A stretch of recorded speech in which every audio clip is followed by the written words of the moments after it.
Bon alors Audrey, tu es chargée d'affaires chez Ventec. Est-ce que tu pourrais nous présenter en quelques mots l'ADN de Ventec? C'est un fonds de capital risque qui investit dans de jeunes startups en Europe spécialisées dans les nouvelles technologies. Et je dirais pour expliquer notre ADN en une phrase que notre rapport principal pour les sociétés de notre portefeuille, c'est l'aide à l'expansion à l'international. Quels sont les tickets que vous investissez? Alors on fait 3 types d'investissements. De l'investissement d'amorçage via une poche d'amorçage dédiée où on investit jusqu'à 200 000 euros. Ok. On investit dans des premiers tours entre 1 et 3 millions d'euros et dans des seconds tours, des montants un peu plus conséquents, autour de 5-6 millions d'euros. Et l'idée, c'est de pouvoir investir jusqu'à 10 millions d'euros par société en réinvestissant tour après tour. On ne mettra jamais un ticket de 10 millions d'euros directement. Et préciser les secteurs? Oui, les secteurs, donc je parlais de nouvelles technologies. On investit principalement dans tout ce qui est Internet et mobile et aussi dans tout ce qui est software et hardware. Toi, Audrey, en fait, dans le nouveau fonds que vous avez levé, tu es responsable de la poche d'amorçage qui est donc spécifiquement dédiée aux startups en phase de création. Est-ce que tu peux nous en dire un petit peu plus sur ce nouveau fonds et les startups dans lesquelles vous avez déjà investi? Cette poche d'amorçage qui a été créée il y a un peu moins d'un an, donc via cette poche, on a déjà fait 5 investissements. Parmi ces 5 investissements, on a investi dans 2 sociétés aux États-Unis, une société en Turquie, une société en Espagne et une société en France. Donc cette poche d'amorçage, elle nous permet vraiment d'investir partout dans le monde. Donc là, en à peine 6 à 9 mois, vous avez déjà investi dans autant de sociétés. C'est vrai que notre système d'investissement dans les entreprises qui sont beaucoup plus jeunes, il est beaucoup plus rapide. Et on est moins exigeant parce qu'il y a moins de choses à montrer. Donc, typiquement, sur une société très mature, on va faire beaucoup d'audits pour vérifier que les comptes certifiés des années précédentes sont réels. Pour des sociétés très jeunes qui n'ont pas encore de revenus générés, ça va beaucoup plus vite. Donc, le processus d'investissement est beaucoup plus rapide pour ces sociétés-là. Et en termes d'activité, c'est vrai qu'on se cible beaucoup plus sur tout ce qui est Internet et mobile pour cette poche d'amorçage. Donc, parmi ces 5 sociétés, on a fait 2 investissements e-commerce, 2 investissements pure mobile, donc c'est des sociétés qui n'ont qu'une application mobile pour activité, et une activité B2B. Cette poche, elle restera limitée à 5 millions d'euros pour des investissements limités à 200 000 euros par société. Je vous laisse faire le calcul. D'accord. Et pourquoi cette nouvelle stratégie vers de l'amorçage? C'est quoi un petit peu l'idée derrière ça? L'idée, c'est de réussir à déjà aider l'écosystème entrepreneurial français. C'est vrai qu'on s'est aperçu qu'il y avait un moment après les premiers business angels où tout ce qui est friends and family, c'est-à-dire l'argent qui est offert ou prêté par la famille des entrepreneurs. Et le premier tour, il y avait quand même un gros trou, un trou de financement. C'est-à-dire qu'il y a peu d'acteurs dans la chaîne qui sont disponibles pour investir à ces moments-là. Et du coup, nous qui investissons en premier tour et second tour, on a besoin d'acteurs qui ont déjà investi avant pour pouvoir trouver des sociétés qui sont arrivées jusque-là. Donc déjà, ça nous semblait important de remplir ce trou dans l'écosystème. Et ensuite, pour nous, c'est des opportunités de rentrer dans des sociétés qui ont beaucoup de potentiel. Donc il y a un fort risque sur ces investissements-là, puisque encore rien n'a été démontré, mais les retours peuvent être très intéressants vu qu'on investit en général à des valorisations beaucoup plus faibles que quand on investit dans des tours plus supérieurs. Ouais, maintenant, on va parler un petit peu comment ça se passe chez vous vraiment de l'intérieur. Combien vous recevez de dossiers à peu près par an? Et puis, quand un dossier vous intéresse, qu'est-ce qui se passe? Ok, je vais dévoiler les dessous de Ventec alors. Concrètement, on reçoit un peu moins de 1000 dossiers par an. Il faut les étudier. Quand un entrepreneur nous envoie son dossier, donc un dossier c'est un executive summary, un teaser, un mémo d'investissement, on pourra en revenir plus en détail là-dessus si vous le souhaitez. Après la réception de ce dossier, sous 2 ou 3 jours, l'entrepreneur reçoit une réponse de notre part disant qu'on est en train d'étudier le dossier. Et puis sous 7 à 10 jours, il reçoit un premier feedback. Ce feedback lui expliquant soit pourquoi on ne peut pas investir dans son projet. Alors on personnalise évidemment toutes les réponses puisqu'on lit tous les dossiers. Et soit lui dire qu'on est intéressé, qu'on aimerait aller plus loin avec lui.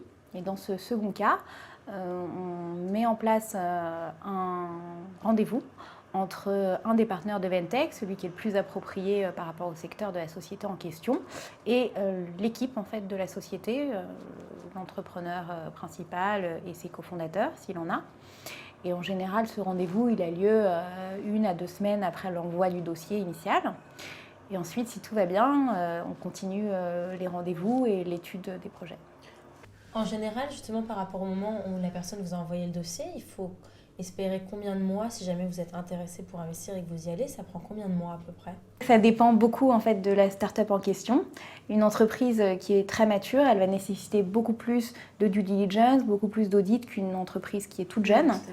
Donc je dirais qu'en moyenne, on peut investir en 1 mois dans une société en amorçage, donc très jeune, et puis 2-3 mois dans une société un peu plus mature. Encore une fois, ça dépend vraiment de la réactivité des entrepreneurs, de la concurrence. Est-ce qu'il y a d'autres fonds qui sont intéressés également par la société ou est-ce qu'on est tout seul? Est-ce qu'il y a déjà un pacte d'actionnaires qui est créé et dans ce cas-là, on n'a plus qu'à rajouter nos propres clauses, mais on s'appuie sur quelque chose ou est-ce qu'on repart depuis le début?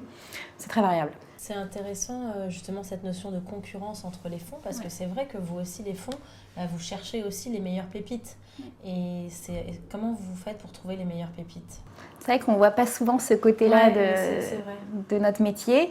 Alors, comme on l'a dit en début d'interview, chaque fonds a son positionnement très précis, ce qui fait qu'on ne regarde pas tous les mêmes sociétés et que notre cible d'investissement n'est pas la même. Donc, certaines sociétés dans lesquelles certains fonds investiraient, nous, on ne serait peut-être pas intéressés.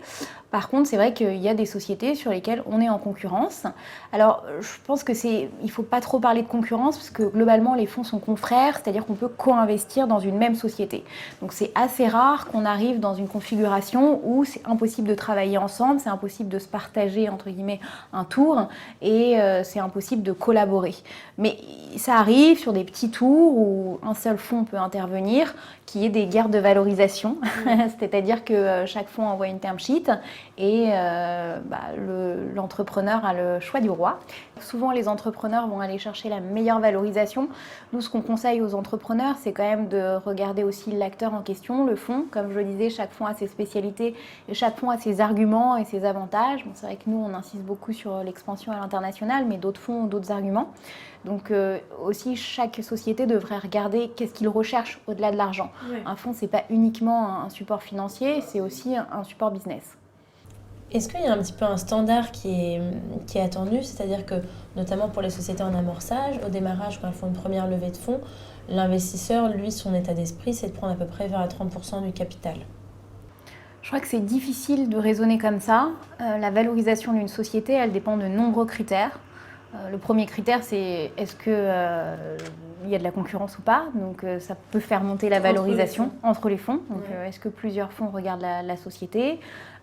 Évidemment, c'est une négociation entre l'entrepreneur et le fonds. Donc je pense que c'est difficile de répondre à cette question. J'aimerais bien donner des tips pour les entrepreneurs, mais il n'y en a pas. Du coup, Audrey, est-ce que tu pourrais nous donner quelques petits conseils pour des entrepreneurs, que ce soit au niveau de l'executive summary, du pitch qu'ils pourraient faire? Pour un executive summary, ce que j'attends moi d'un document qui me présente la société de l'entreprise, c'est d'avoir une idée de l'équipe. C'est vrai que beaucoup de gens oublient de parler de leur équipe, alors que pour nous, c'est la première valeur d'une société. Donc parler de l'équipe, parler du marché, de la concurrence, de la proposition de valeur. C'est vrai que c'est important de comprendre le positionnement de la société et parler des revenus des résultats financiers antérieurs s'il y en a eu, si on n'a pas eu des KPIs, le trafic, des chiffres clés en fait, et parler des forecasts. Ça, pour moi, c'est un bon executive summary bien complet.